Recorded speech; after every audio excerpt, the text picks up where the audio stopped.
Familja e veprimtarit të ndjerë Hakimi Ri ka reaguar ashpër ndaj deklaratave të fundit të presidentes së Kosovës Vjosa Osmani dhe kryeministrit të Shqipërisë Edi Rama, duke i cilësuar ato si paragjykim të procesit gjyqësor në Hag dhe mohim të nevojës për zbardhjen e vrasjeve politike gjatë dhe pas luftës së Kosovës.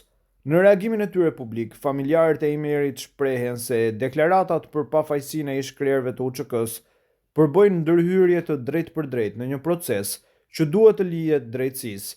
Ata theksojnë se askush nuk duhet të paragjykojë vendimin e dhomave të specializuara të Kosovës, ndërsa shtojnë se deklarimet se procesi është i padrejtë apo se historia nuk mund të rishkruhet përbëjnë presion dhe tendencë për ta orientuar opinionin publik para përfundimit të gjykimit.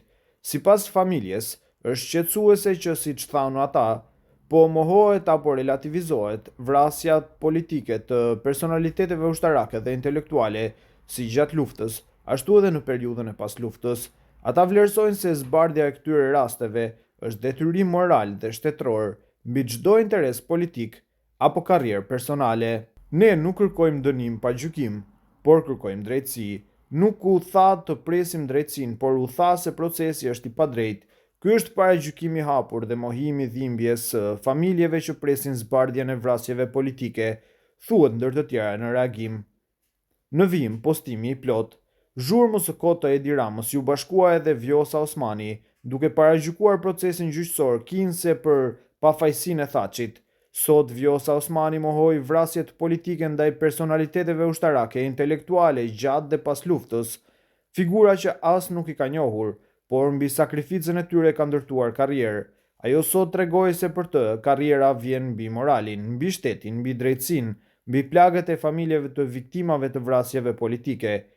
Nuk tha të presim drejtësinë, tha se procesi është i padrejtë, tha se historia nuk mund të rishkruhet.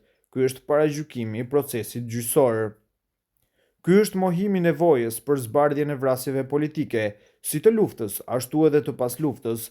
Ai duhet Kosovës një president apo presidente që ndryshon qëndrim sa heri duhet pushteti.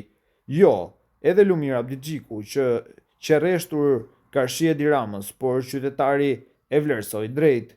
Pretendimet e Edi Ramës për presion nga gjykata speciale është i pabazë, është i rrem, shkruhet ndër të tjera në këtë reagim.